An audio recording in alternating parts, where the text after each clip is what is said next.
বন্ধুরা আমার, তরুণ যুবকেরা, যে কথা বলতে দিয়ে এত দূরে এলাম, তাহলে হযরতে মুসা কালিমুল্লাহ শুধু সামান্য একটু ভুল বলে ফেললেন। কি বললেন? বলে এই জামানায় সবচেয়ে বড় জ্ঞানী মানুষ আমি। এমন সময় আল্লাহ নারাজ হলেন। আমার আল্লাহ বললেন, যাও, তোমার থেকেও বড় বড় আরো বান্দা, আমার বড় ইবাদতকারী আছে, নাম হলো হযরতে খিজির আলাইহিস সালাম, তার কাছে গিয়ে কিছু শিক্ষা লাভ করো। আমার আল্লাহর নির্দেশ মেনে মুসা কালিমুল্লাহ তাহলে চলতে লাগলেন। সঙ্গে কে? সঙ্গে কাকে নিয়েছেন বলেন? নামটা বলেছি আগে, কি নাম জোরে বলেন। শুনছেন তো নাকি? এই শুনছেন তো নাকি? নাকি হুজুর যা বলছেন, বাপরে হুজুর, ছোট হুজুরের নাতি পিননগর হুজুরের পোতা মোহেবুল্লাহ হুসাইনি এসেছিল, বাপরে বাপ, একদম ঝড়ের মতো পাতা উড়িয়ে দিয়ে বেরিয়ে গেল, একদম উড়ি সর্বনাশ। ভাই কি বললো একটু বল না। বলে ওই তো বললাম, ওই তো বললাম। বলে বল না ভাই কি বললো? বলে খোদার কসম কি বলেছে মনে নাই? কথা ঠিক না ভুল ভাই? একটু মনে আছে তো নাকি? সঙ্গে কে গেল? ইউসা বিন নুন, মনে আছে তো? বন্ধুরা আমার, তরুণ যুবকেরা আমার, হে আমার মুরব্বিয়ানিরা, শুনে রেখে দিন বাবা, সেই আলপনার রেখাকে অনুসরণ করে ভাই আমার মাজমুআতুল বাহরাইন, ভাই আমার এই দুই সমুদ্রের সংযোগস্থল, সেখানে গিয়ে হাজির হলেন। সেখানে গিয়ে একজন আল্লাহর নেক বান্দাকে দেখতে পেলেন। আল্লাহর ইবাদতে তিনি মাশগুল আছেন। ইবাদত থেকে ফারেগ হওয়ার পরে হযরতে মুসা কালিমুল্লাহ তেনাকে সালাম দিলেন। সালাম দেওয়ার পরে তিনি জবাব দিলেন, দিয়ে বললেন, হে নবী মুসা কালিমুল্লাহ, বলে আপনি আমাকে কেমন করে চিনলেন, কেমন করে জানলেন আমি মুসা কালিমুল্লাহ? বলে আমার আল্লাহ সেটা জানিয়ে দিয়েছেন, আপনি আমার কাছে এসেছেন থাকার জন্য, কিন্তু মনে রাখবেন আপনি আমার সঙ্গে থাকতে পারবেন না। বলে আপনার কাছে থাকার জন্যই তো আল্লাহ পাঠিয়েছেন, আপনার কাছ থেকে কিছু জ্ঞান অর্জন করার জন্যই তো আল্লাহ পাঠিয়েছেন। মুসা কালিমুল্লাহকে হযরতে খিজির আলাইহিস সালাম বললেন, তবে শুনে রাখুন, যদি আমার সঙ্গে আপনি থাকেন, আমার কাজ নিয়ে প্রশ্ন করা চলবে না। আমি যে কাজগুলো করব, এই কাজ নিয়ে আপনি প্রশ্ন করতে পারবেন না। আমার কাছে যদি আপনি থাকতে চান, যদি আমার কাছে থেকে কিছু জানতে চান, বুঝতে চান, কিন্তু প্রশ্ন করলে হবে না, কেন করলাম, কি হলো, আপনি বুঝে নেবেন, আমি কি করছি সেগুলো বুঝে নেবেন। বন্ধুরা আমার, খুবই সংক্ষেপ করে বলি, লম্বা চওড়া নয়। হে আমার বন্ধুরা, শুনে রেখে দিন বাবা, এমন সময় দেখতে পাওয়া যায় হযরতে মুসা কালিমুল্লাহকে নিয়ে হযরতে খিজির আলাইহিস সালাম নদী পার হলেন। নদী পার হলেন একটা নৌকায় করে, নদী পার হয়ে ওপারে যাওয়ার পরে নৌকাটা ফুটো করে দিলেন, ছিদ্র করে দিলেন, নৌকাটা ছিদ্র করে দিলেন, ফুটো করে দিলেন। এমন সময় মুসা কালিমুল্লাহ রাগী মানুষ, রাগান্বিত হলেন, হয়ে বললেন, যে নৌকা করে আপনি চড়ে এপারে এলেন আমাদেরকে নিয়ে, সেই নৌকাটা আবার আপনি ফুটো কেন করে দিলেন? এতে মানুষের ক্ষতি করে দিচ্ছেন কেন? বলে ওই তো বলেছিলাম আমার কাজগুলো দেখবেন, বুঝবেন, জানবেন, কিন্তু প্রশ্ন করা চলবে না। আপনি যদি প্রশ্ন করেন, আমার সঙ্গে আপনাকে রাখবো না। মুসা কালিমুল্লাহ বললেন, ঠিক আছে ঠিক আছে, আমি আর কোনো প্রশ্ন করব না। আবার চলতে লাগলেন। বেশ কয়েকদিন যাবার পরে হঠাৎ দেখতে পাওয়া যায়, হে তরুণ যুবকেরা, হে আমার মুরব্বিয়ানিরা, শুনে রেখে দিন বাবা, একটা বাচ্চা ছেলে, বাচ্চা ছেলে, ভাই আমার বাচ্চা ছেলে কোনো কারণবশত হযরতে খিজির আলাইহিস সালাম তাকে হত্যা করে দিলেন। এটা খিজির আলাইহিস সালামের জন্য স্পেশাল। যে বাচ্চাই হোক না কেন, আপনি আমি কাউকে তো মারতে পারি না, আঘাত করতে পারি না, বাচ্চা তো বাচ্চা।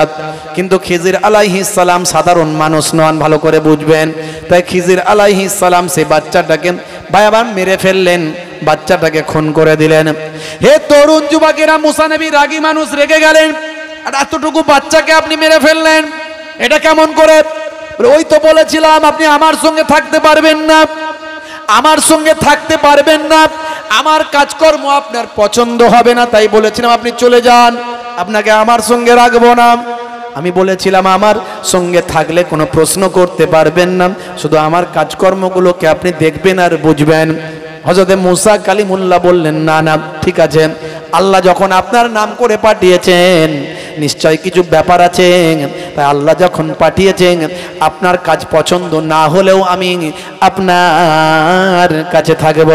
আবার বেশ কিছুদিন যাওয়ার পরে হে তরুণ যুবকেরা একটা বিরান বাড়িতে গেলেন, যে বাড়িটা ভেঙে ভেঙে ধ্বংস হয়ে গিয়েছিল, যে বাড়িটা ভেঙে পড়ে গিয়েছিল, এমন একটা বিরান বাড়ি যেখানে কেউ থাকে না, এই রকম বিরান বাড়িতে গেলেন। ভাই আমার সেই বিরান বাড়িতে গিয়ে দেওয়ালটা ভেঙে টুকরো হয়ে গেছে, ভেঙে ধস হয়ে নষ্ট হয়ে গেছে। ভাই আমার সঙ্গীদেরকে নিয়ে সেই দেওয়ালটা গাঁথতে শুরু করলেন। কেউ নাই, লোক নাই, জন নাই, বিরান জায়গা, বিরান বাড়ি, কেউ থাকে না। অথচ তিনি গিয়ে বললেন দেওয়ালটা গাঁথতে হবে, চলো গাঁথি। সবাই মিলে কাজ শুরু করে দেওয়ালটা গাঁথতে লাগলেন। হযরতে মুসা কালিমুল্লাহ বলেন, আপনার কি কোনো কাজ নাই? এখানে কেউ থাকে না, কেউ রয় না, কেউ বাড়িতে থাকে না, এরকম একটা পড়া জায়গা, পড়া ভিটে আপনি দেওয়াল গাঁথা শুরু করলেন। ওই তো বলেছিলাম, আপনাকে বলেছিলাম না প্রশ্ন করবেন না। আপনি বড় ব্যস্ত মানুষ, বড় রাগীয় মানুষ, আমি বলেছিলাম আপনি আমার কাছে থাকতে পারবেন না। তবে আপনি আমাকে 3টে প্রশ্ন করেছেন, আমার 3টে কাজেতেই আমি আপনাকে আর রাখবো না। তবে 3টে প্রশ্নের উত্তর আপনাকে দিয়ে দিই, আমার কাজের ব্যাখ্যাগুলো করে দিই। হে তরুণ যুবকেরা শুনে রেখে দিন বাবা, জেনে রেখে দিন বাবা, হযরতে খিজির আলাইহিস সালাম বললেন, হে নবী মুসা কালিমুল্লাহ, আপনাকে আল্লাহ এত সম্মান দিয়েছেন, এত ইজ্জত করেছেন, আপনার সঙ্গে কথা বলেন, আপনাকে পয়গম্বর বানিয়েছেন, তারপরও আল্লাহ আমার কাছে পাঠিয়েছেন, আপনার থেকে আমাকে আল্লাহ অনেক বেশি জ্ঞান দান করেছেন। সেই জন্যই তো আপনার মতো এত বড় যোগ্য নবীকে, যোগ্য পয়গম্বরকে আমি খিজির আলাইহিস সালামের কাছে পাঠিয়েছেন। শুনে রেখে দেন, আমাকে আল্লাহ যে জ্ঞানটা দিয়েছেন সে জ্ঞানটা তো আপনাকে আল্লাহ দেননি, তাই আপনাকে আমার কাছে আসতে হয়েছে। আমি আপনাকে আর আমার কাছে রাখবো না, আমার কাজকর্ম আপনাকে পছন্দ হবে না। তবে যে 3টে ঘটনার প্রশ্ন আপনি করেছেন তার উত্তরগুলো আমি দিয়ে দিই। প্রথমে এই যে নৌকাটা পার হয়েছিলাম, পার হওয়ার পরে নৌকাটা ফুটো করে দিয়েছিলাম, ছিদ্র করে দিয়েছিলাম, মনে রাখবেন বাবা, ওই নৌকার মালিক হলো গরিব মানুষ। হে তরুণ যুবকেরা, এই নৌকার মালিক হলো গরিব মানুষ। এরপরে ডাকাত দল সেখানে এসেছিল, আপনি জানেন না, ওখানে ডাকাত দল এসেছিল। ওই ডাকাত দল এসে তারা নৌকা নিয়ে তারা চুরি করতে যাবে, চলে যাবে, কিন্তু ওই ফুটোওয়ালা নৌকা পানিতে ডুবে আছে। এরকম নৌকা দেখে তারা আর এই নৌকাটা নিয়ে গেল না। হে আপনি জানেন না, আমার আল্লাহ আমাকে জানিয়েছেন, আমার আল্লাহ সে এলেম আমাকে জ্ঞান দান করেছেন, আমি সামান্য ফুটো করেছি যাতে করে ওই গরিব নৌকার মালিকটা তার নৌকাটাকে বেঁচে যায়, যাতে ডাকাতরা না নিয়ে পালাতে পারে। আবার ওই নৌকার সামান্য ফুটোটাকে ঠিক করলে সামান্য পয়সাতেই ঠিক হয়ে যাবে, যাতে নৌকাটা না তার চলে যায়। এরই জন্য আমার আল্লাহ সেই জ্ঞান, সে এলেম আমাকে দান করেছিলেন, সেই জ্ঞানেতে আমি বুঝতে পেরেছিলাম, আমি তাই সেই নৌকাটাকে ফুটো করে দিয়েছিলাম, যাতে করে ওই গরিবের সম্পদ না নষ্ট হয়। এটা হলো আমার প্রথম প্রশ্নের উত্তর। আপনার 2 নাম্বার প্রশ্নের উত্তর, কেন এই বাচ্চাটাকে আমি হত্যা করলাম, কেন এই বাচ্চাটাকে আমি দুনিয়া থেকে বিদায় করে দিলাম? কারণ এর বাবা হলো ভীষণ আল্লাহওয়ালা মানুষ। আমাকে আল্লাহ দেখিয়ে দিয়েছেন, জানিয়ে দিয়েছেন, বুঝিয়ে দিয়েছেন, সে জ্ঞান আল্লাহ আমাকে দিয়েছেন, আপনাকে দেননি। ওই বাচ্চার আব্বা মা হলো ভীষণ আল্লাহওয়ালা মানুষ, ভীষণ আল্লাহর নেক বান্দা, দরবেশ বান্দা, ওলি বান্দা। কিন্তু এই বাচ্চাটা ভবিষ্যতে একজন ফেরাউন নমরুদ দাজ্জাল, ভাই আমার ফেরাউন নমরুদ বড় বড় জালেমরা যেমন পৃথিবীতে রাজত্ব করেছেন, ওই বাচ্চারা ভবিষ্যতের একজন জালেম হয়ে যাবে। যদি জালেম হওয়ার আগেই তাকে দুনিয়া থেকে বিদায় না করি, তাহলে অনেক মানুষের উপর জুলুম করবে, তার বাপ মায়ের উপরেও জুলুম করবেন। তাই ওই জালেমকে আগে পরবর্তীকালে অনেক মানুষকে সে হত্যা করে ফেলবেন, অনেক মানুষকে সে শহীদ করে ফেলবেন, তার আগেই তাকে আমি দুনিয়া থেকে বিদায় করে দিলাম। হে তরুণ যুবকেরা, হযরতে খিজির আলাইহিস সালাম সেই সময় বলেছিলেন, ও হযরতে মুসা কালিমুল্লাহ, শুনে রেখে দিন, জেনে রেখে দিন। 3 নাম্বার আপনার প্রশ্ন ছিল, একটা বিরান ভিটে যেখানে কেউ বাস করে না, আমি সেই পড়া ভিটেতে কেন গিয়ে দেওয়ালটা তুললাম? আমার আল্লাহ আমাকে জানিয়েছেন, বুঝিয়েছেন, সে এলেম, সে জ্ঞান দান করেছেন। আমি জানতে পারলাম ওই বিরান ভিটের দেওয়ালের তলায় ভাই আমার তার পূর্বপুরুষের রেখে যাওয়া খাজানা সম্পদ আছে। এই সম্পদ যদি ভেঙে গিয়ে আস্তে আস্তে বেরিয়ে যায়, মানুষ সেটা পেয়ে যাবে, তারা নিয়ে নেবে। ওই বিরান ভূমিতে যে পূর্বপুরুষের খাজানা আছে, তাদের 2 জন এতিম সন্তান পৃথিবীর জমিনে আছে। হে তরুণ যুবকেরা, হে আমার বন্ধুরা, 2 গরিব বাচ্চা আছে। ওই পরিবারের সন্তানগুলো হলো গরিব ভাই আমার, তাদের অসহায়, এরকম অসহায় 2 বাচ্চার ওটা বিরান ভূমিটা তাদেরই, তাদের পূর্বপুরুষের রেখে যাওয়া খাজানা ভাই আমার ওই দেওয়ালের তলায় আছে। পরবর্তীকালে 2 বাচ্চা, ওই বাচ্চা 2 বড় হবে, এই ভূমিতে ফিরে আসবে, এই জায়গায় ফিরে আসবে। আমার আল্লাহর কুদরতি ক্ষমতায় এই বিরান ভূমি থেকেই তাদের পূর্বপুরুষের রেখে যাওয়া খাজানা আমার আল্লাহ তাদের কাছে ফিরিয়ে দেবেন। এরই জন্য আমি ওই বিরান ভূমির ভিতরে খাজানাটা যাতে বেঁচে থাকে, বাঁচিয়ে দেওয়ার জন্য আমি দেওয়ালটা তার উপর তুলে দিলাম। হে তরুণ যুবকেরা, আমার আল্লাহ মুসা নবীকে বুঝিয়ে দিলেন যে এই দুনিয়ার জমিনে কখনো কোনোদিন বলা চলবে না যে আমি সবচেয়ে জ্ঞানী মানুষ, অর্থাৎ কখনো তাকাব্বর, সামান্য তাকাব্বর আল্লাহর দরবারে বরদাস্ত নয়। মুসা নবী যদিও তাকাব্বর করেননি, তিনি নবী ছিলেন, নবী হিসাবে তিনি বলেছিলেন আমি যেহেতু নবী, আমার থেকে বড় জ্ঞানী আর কে হতে পারে, এটুকু আল্লাহ পছন্দ করেনি। তাহলে আমরা যদি তাকাব্বরি করি, অহংকার করি, তাহলে কি হবে ভাবুন একটু। নামাজ পড়ছি, ভাবছেন নামাজ কবুল হচ্ছে কিনা কে জানে, আল্লাহ জানে। তাহলে আমি আপনি অহংকার করি, তাকাব্বরি করি, আমি অমুক, আমি তমুক, আমি এত বড় হুজুর, এত বড় পীর সাহেব, এত বড় মুফতি সাহেব, এত বড় মাওলানা সাহেব, এত বড় ডাক্তার, এত বড় ইঞ্জিনিয়ার, এত বড় আমি ব্যবসায়ী, এত বড় পয়সাওয়ালা, ক্ষমতাশালী, আমার আল্লাহ আপনার আমার ইবাদতগুলো সব বরবাদ করে দেবেন। আমাকে আপনাকে সমাজের বুকে নিকৃষ্ট মানুষে পরিণত করে দিতে পারেন যদি আমরা নিজেদের আমিত্বকে মিটিয়ে দিই। আল্লাহওয়ালা হয়ে যাব, আমার আপনার সম্মানকে আল্লাহ আকাশের উপরে তুলে দেবেন, ফারিস্তাদের ঊর্ধ্বে সম্মান দান করে দেবেন। জোরে হবে না? তাহলে আজ থেকে আমরা এত আলোচনার মধ্যে দিয়ে আমি যতটুকু বোঝানোর চেষ্টা করেছি, আপনাকে আমাকে নামাজ পড়তে হবে, রাসূলের সুন্নত মানতে হবে, একজন নেক মানুষ হতে হবে, ভালো মানুষ হতে হবে, আর আপনার আমার এই কলবটাকে, হৃদয়টাকে, আর তাকওয়া হাহুনা, এখানেই আছে তাকওয়া। এই যার অন্তর পরিষ্কার, হৃদয় পরিষ্কার, যার এখানে কোনো ময়লা নাই, তার সারা শরীরটা পবিত্র। মনে রাখবেন এই পবিত্রতা আপনাকে আমাকে অর্জন করতে হবে। অনেকে বলে হুজুর নামাজ না পড়লেও আমার মন কিন্তু ভালো আছে, না নাই? এরকম বলার লোক আছে। ও সব ভণ্ডামি কথাবার্তা। নামাজ রোজা ইবাদত বাদ দিয়ে মন ভালো নিয়ে আল্লাহর দরবারে কিছু কাজ হবে না। ও দুনিয়াতে লোকে বলে ভালো মানুষ, কিন্তু আল্লাহর দরবারে হতে গেলে মন তো ভালো হতেই হবে, নামাজ রোজা করে মন ভালো হতে হবে, রাসূলের সুন্নত ওয়ালা হয়ে মন ভালো হতে হবে। মূল কথা হলো রাসূলের দেখানো পথে চলতে হবে, ইবাদত বাদ দিয়ে নয়। আল্লাহ আপনাকে আমাকে ইবাদতের জন্যই পৃথিবীতে পাঠিয়েছেন, নামাজের জন্যই পৃথিবীতে পাঠিয়েছেন, রাসূলের সুন্নতের তাবেদারি করার জন্যই পৃথিবীতে পাঠিয়েছেন। এই জন্য আল্লাহ জানিয়ে দিয়েছেন, হে নবী বলে দিন, যে আমার রাসূলের ইতাআত গোলামিটা করলো, সে যেন আমি আল্লাহ আমার গোলামি করলো।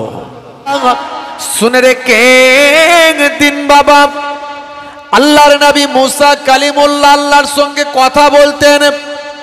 কোন মুসা কালিমুল্লাহ? আমার আল্লাহ কোরআন মাজিদে জানিয়ে দিয়েছেন, হে দুনিয়ার মানুষ শুনে রেখে দাও, মুসা কালিমুল্লাহকে আল্লাহ বড্ড ভালোবাসলেন।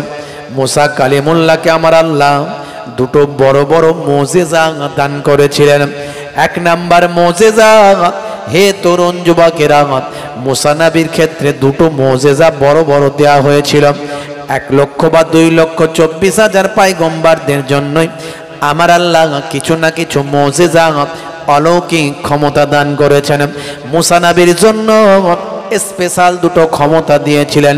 মুসা নবী যে জামানার মানুষ হয়েছিলেন সেই জামানায় জাদুর বড় ক্ষমতা ছিল, জাদুর বড় প্রভাব প্রতিপত্তি ছিল, জাদুঘরদের বড্ড সমাজে মূল্য ছিল, জাদু শিক্ষার একটা বড় দাম ছিল, মূল্য ছিল, মানুষ জাদুবিদ্যার প্রতি অনেকটা আসক্ত ছিল।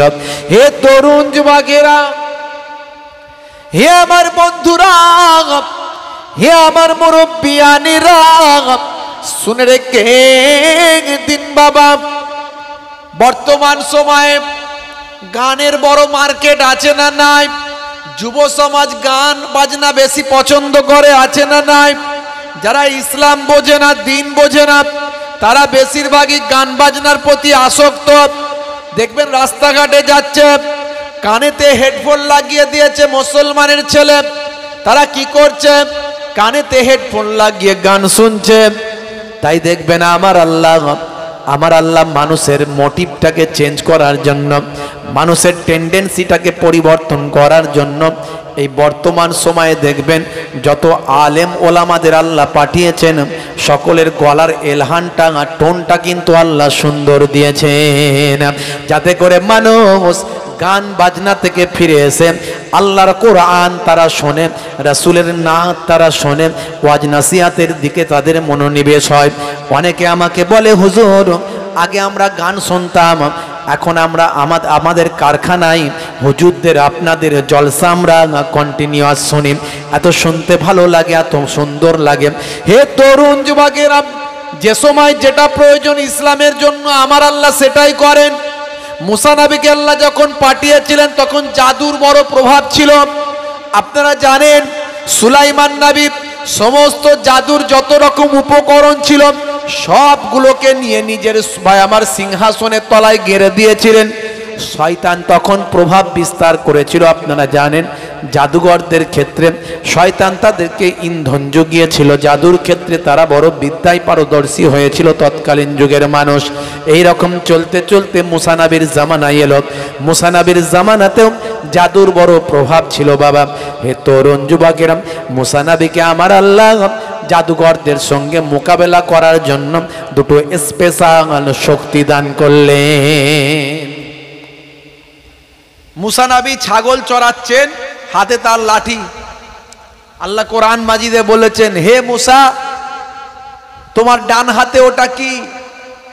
ক্বালা আসায়া। মুসা কালিমুল্লাহ বলেন, আল্লাহ এটা হলো আমার লাঠি। তা আল্লাহর সঙ্গে কথা বলার সুযোগ পেয়েছে মুসা কালিমুল্লাহ, শুধু লাঠি বললেই হয়ে যায়, কিন্তু শুধু লাঠি বললেন না। আপনি যদি কোনো স্পেশাল লোকের সঙ্গে কথা বলার সুযোগ পান, এমএলএর সঙ্গে, মন্ত্রীর সঙ্গে, এমপির সঙ্গে, মিনিস্টারের সঙ্গে, মুখ্যমন্ত্রীর সঙ্গে, প্রধানমন্ত্রীর সঙ্গে, রাষ্ট্রপতির সঙ্গে, বড় নাম করা খুব খ্যাতি সম্পন্ন আলেমের সঙ্গে আপনাকে জিজ্ঞাসা করলো আপনার নাম কি, শুধু বললি হয় আমার নাম সলিমউদ্দিন, কিন্তু নাম বলার পরে বলছেন স্যার আমার বাড়ি হচ্ছে অমুক জায়গায়, আপনি হয়তো চিনবেন, সেখানে একবার গিয়েছিলেন, মানে আপনি যত রকম সেই রিলেটেড কথা আছে সব বলছেন। তার মানে কথা বলার সুযোগ পেয়েছে, একটু বেশি করে বলেনি, কথা ঠিক না? বল। আল্লাহ বললেন, হে মুসা তোমার ডান হাতে ওটা কি? মুসা কালিমুল্লাহ শুধু বললেন না লাঠি, লাঠি তো বললেন। তারপরে মুসা কালিমুল্লাহ বললেন, আল্লাহ এই লাঠি দিয়ে আমি ছাগল চড়াই, এই লাঠি দিয়ে আমি ঠেক দিয়ে দাঁড়াই, এই লাঠি দিয়ে আমি গাছের পাতা পারি, ছাগলের জন্য খাবার তৈরি করে, এই লাঠি দিয়ে আমি অনেক কাজ করি।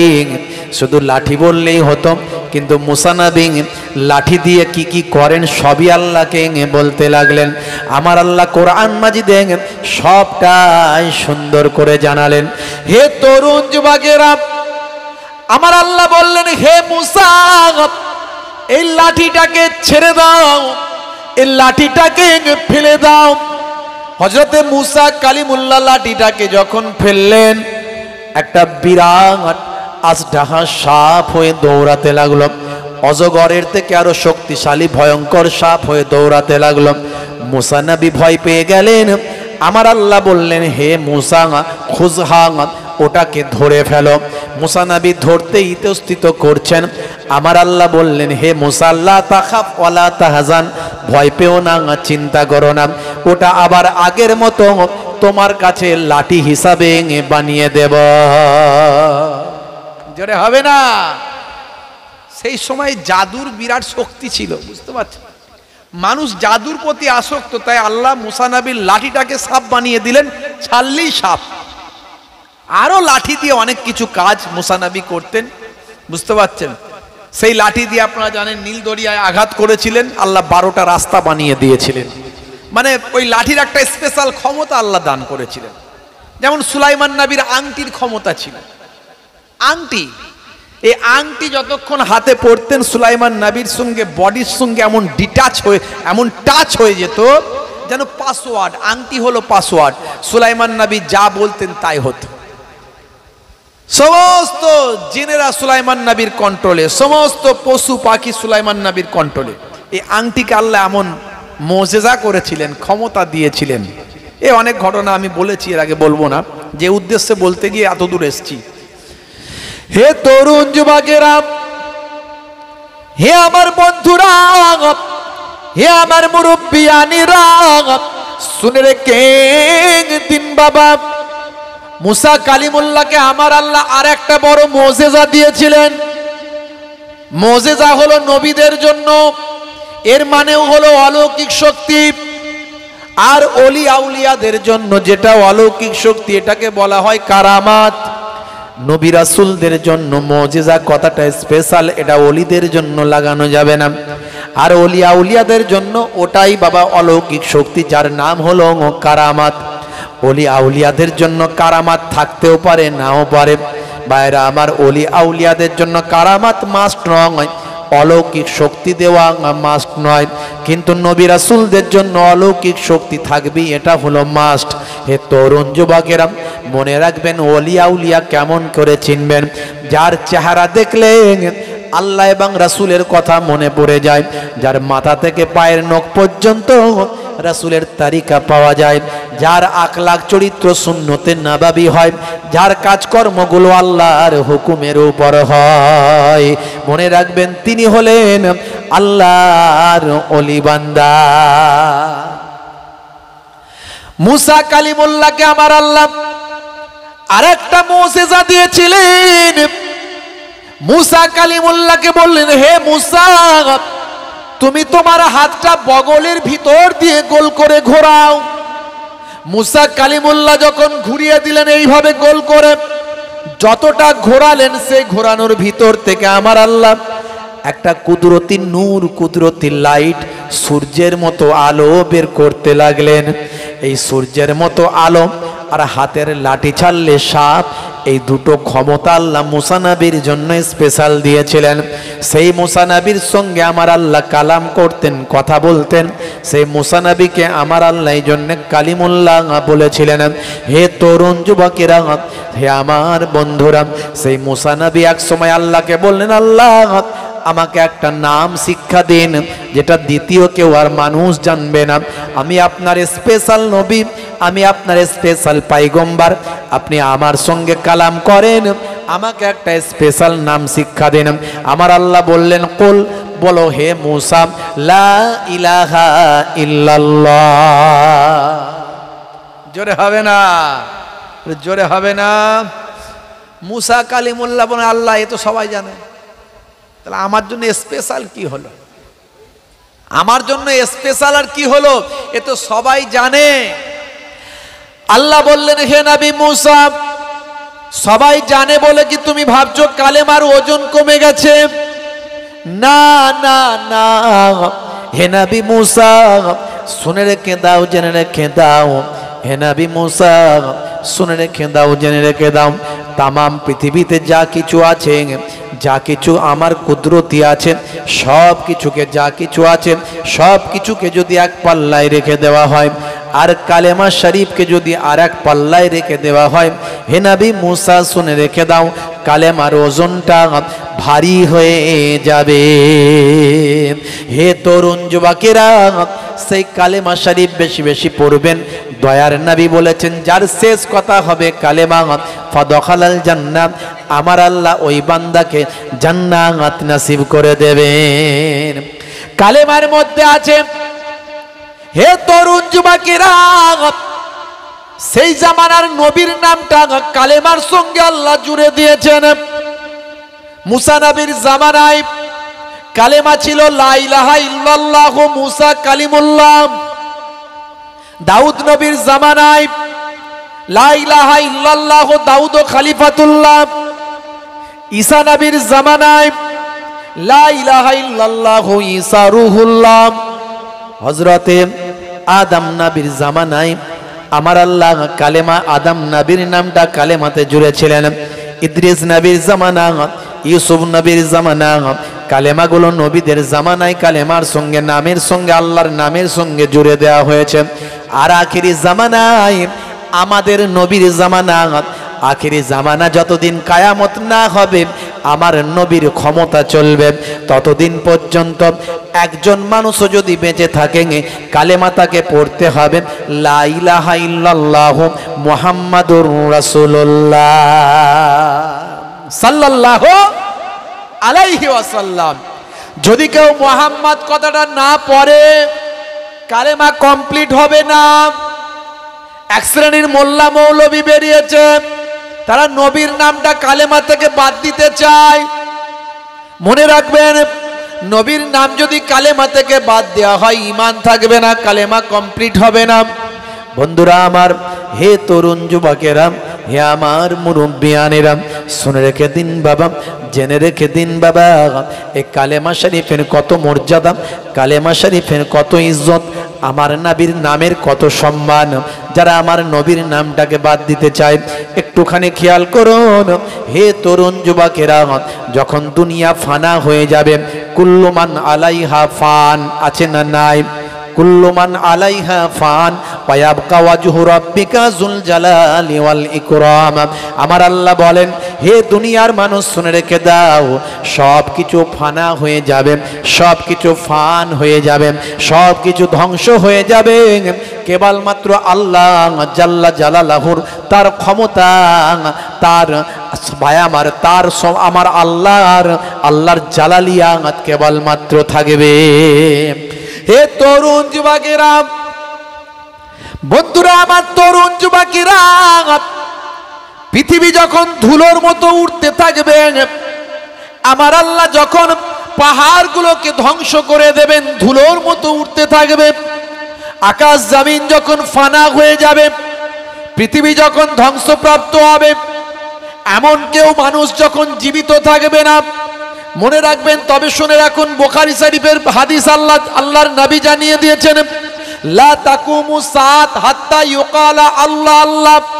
ততদিন পর্যন্ত কিয়ামত হবে না যতদিন পর্যন্ত কোনো ঈমানদার আল্লাহ আল্লাহ বলার মতো মানুষ থাকবে। ভাইরা আমার, মাঝে মাঝে আমরা শুনি 2030 সালের মধ্যে পৃথিবী ধ্বংস হবে, কেউ বলে 32 সালে ধ্বংস হবে, এর আগে বলেছিল 20 সালের মধ্যে ধ্বংস হয়ে যাবে।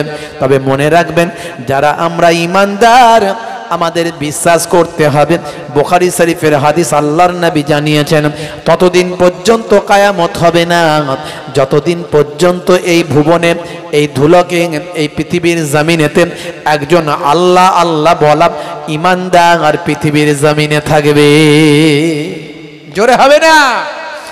বন্ধুরা আমার, তরুণ যুবকেরা আমার, পৃথিবী আকাশ চন্দ্র সূর্য যখন ফানা হয়ে যাবে, সমস্ত কুল মাখলুকাতের রূহগুলো যখন বেরিয়ে যাবে, কেবলমাত্র জীবিত আছেন আজরাইল ফেরেশতা আর আমার আল্লাহ আছেন, আল্লাহ জাল্লা জালালাহু। আমার আল্লাহর শান, আমার আল্লাহর জাত, এছাড়া আর কিছু জিন্দা নাই, আর কোনো কারোর অস্তিত্ব নাই, কেবলমাত্র আজরাইল ফেরেশতা আছে। আমার আল্লাহ বললেন, হে আজরাইল, কেউ কি জীবিত আছে? বলে, আল্লাহ কেউ নাই, কেবলমাত্র জীবিত বলতে আমি আছি, আর কেউ নাই। আর আপনি জাল্লা জালালাহু, আপনি আছেন, এছাড়া আর কোনো কিছু জিন্দা নাই, সব ধ্বংস হয়ে গেছে। আপনার নির্দেশে ফেরেশতা জিবরাইলের রূহটা কবজ করা হয়েছে, আপনার নির্দেশে ফারিস্তা মিকাইলের রুহটা কাবজ করা হয়েছে আপনার নির্দেশে। ফারিস্তা ইসরাফিলের রুহ পর্যন্ত কাবজ করা হয়েছে, সব ফানা হয়ে গেছে, কেবলমাত্র আমি জিন্দা আছি। কোনো মানুষ নাই, কোনো পশু পাখি নাই, কোনো জীবজন্তু নাই, কোনো রকম আকাশ পাতাল ধুলো কোনো কিছু তার নিজের অস্তিত্বের জায়গায় নাই, সব কিছু ফানা হয়ে গেছে, ধ্বংসপ্রাপ্ত হয়েছে, কেবলমাত্র আমি আজরাইল জীবিত আছি। আমার আল্লাহ বলবেন, হে আজরাইল, তুমি তোমার রুহুটা, তুমি তোমার প্রাণটা, তুমি তোমার আত্মাটা, তুমি তোমার রুহুটা কাবজ করে নাও। হে তরুণ যুবকেরা, বন্ধুরা আমার, তরুণ যুবকেরা, এমন সময় দেখতে পাওয়া যায় আজরাইল ফারিস্তা বলতে থাকবে, না আমার মাবুদ আল্লাহ, আমি কেবল বেঁচে আছি, আপনারই তো তাসবিহ করি। ফারিস্তারা খায় না, পান করে না, ফারিস্তারা খায় না, পান করে না, ফারিস্তারা কেবল তাসবিহ করে। যখন আমার আল্লাহ ফারিস্তাদের বলেছিলেন, হে দুনিয়ার মানুষ শুনে রেখে দাও, জেনে রেখে দাও বাবা, দুনিয়ার মানুষ শুনে রেখে দাও, ওয়াইজ ক্বালা রাব্বুকা লিল মালাইকাতি ইন্নী জাইলুন ফিল আরদি খলিফা ক্বালু আতাজআলু ফিহা মান ইউফসিদু ফিহা ওয়া ইউসফিকু দিমা ওয়া নাহনু নুসাব্বিহু বিহামদিকা ওয়া নুকদ্দিসু লাক ক্বালা ইন্নী আলামু মা লা তা'লামুন। ফারিস্তারা বলেছিল, নাহানু নুসাব্বিহু বিহামদিকা ওয়া নুকদ্দিসু লাক, হে আমার আল্লাহ, আমরাই তো আপনার তাসবিহ করি। ফারিস্তারা আল্লাহর তাসবিহ করেন এবং হাম প্রশংসা করতে থাকেন। হে তরুণ যুবকেরা, ফারিস্তারা খায় না, পান করে না, ফারিস্তাদের তন্দ্রা নিদ্রা নাই, আরামায়েশ তাদের নাই, সংসার পরিজন তাদের নাই, তাদের সন্তান নাই, ছেলে নাই, বিবি নাই, বাচ্চা নাই, তাদের কাজকর্ম অন্য কিছু নিজস্ব কাজকর্ম কিছু নাই, তারা কেবলমাত্র আল্লাহর নির্দেশে লেগে আছেন। তাদের সব কিছুই হলো আল্লাহর জিকির, আল্লাহর ইবাদত। হে তরুণ যুবকেরা, ফারিস্তা আজরাইল ছাড়া আর কেউ পৃথিবী কুল কায়নাতের ভিতরে নাই। ফারিস্তা আজরাইল ফারিস্তা আল্লাহকে বলবেন, আল্লাহ, আর তো তোমার তাসবিহ করার কেউ নাই, কেবলমাত্র আমি যদি মারা যাই, আমি যদি ফানা হয়ে যাই, আল্লাহ তোমার তাসবিহ তো করার মতো কুল কায়নাতে আর কেউ থাকবে না। আচ্ছা আল্লাহ, তোমার হাবিবের নামটা তুমি তোমার কালেমার সঙ্গে জুড়েছ, তোমার হাবিবকে তুমি রাহমাতুল লিল আলামিন বানিয়ে দিয়েছ, তোমার হাবিবের নামটা আজানের সঙ্গে জুড়ে দিয়েছ, তোমার হাবিবের নামটা সমস্ত আসমানি কিতাবে লিপিবদ্ধ করেছ, তোমার হাবিবের নামটা তুমি জান্নাতের দরজায় দরজায় লিখে দিয়েছ, তোমার হাবিবের নামটা তুমি আরশে আজিমে লিখে দিয়েছ, তোমার হাবিবের জিকিরটাও কি বন্ধ হয়ে যাবে? জিকরুন মানে হলো স্মরণ করা। ফারিস্তা আজরাইল আলাইহিস সালাম বলবেন, আমি শেষ হওয়ার সঙ্গে সঙ্গে তোমার জিকির করার মতো আর কেউ থাকবে না, কিন্তু তোমার হাবিবের জিকির করা কি আর কেউ থাকবে না। আমার আল্লাহ বলবেন, আজরাইল, ও আজরাইল, শুনে রেখে দাও, আমার জিকির করার কেউ থাকবে না, কিন্তু আমার হাবিবের জিকির করার জন্য আমি আল্লাহ স্বয়ং আছি। জোরে হবে না? জোরে হবে না? দয়ার নবীকে আল্লাহ কত ভালোবাসেন। সেই কালেমা থেকে দয়ার নবীর নাম বাদ দেওয়ার অনেকে চক্রান্ত করে। মনে রাখবেন, সে কালেমার ওজন কিন্তু বিশাল। এই কালেমা শরীফের জিকির করবেন, কালেমা শরীফ পড়বেন, কালেমা শরীফের জিকির করবেন। ভাইরা আমার, তরুণ যুবকেরা আমার আল্লাহ কোরআন মাজিদের মধ্যে জানিয়ে দিয়েছেন, ইয়া আইয়ুহাল্লাযীনা আমানু, ইয়া আইয়ুহাল্লাযীনা আমানু, হে বিশ্বাসী বান্দারা, উযকুরুল্লাহ যিকরান কাসীরা, তোমরা বেশি বেশি আল্লাহর জিকির করো। বন্ধুরা আমার, আজকে আমরা সেই জিকিরের মাহফিলে উপস্থিত হয়েছি। একটু স্মরণ করব আল্লাহকে, একটু স্মরণ করব আল্লাহর প্রিয় হাবিব সাল্লাল্লাহু আলাইহি ওয়াসাল্লাম দয়ার নবীকে স্মরণ করব।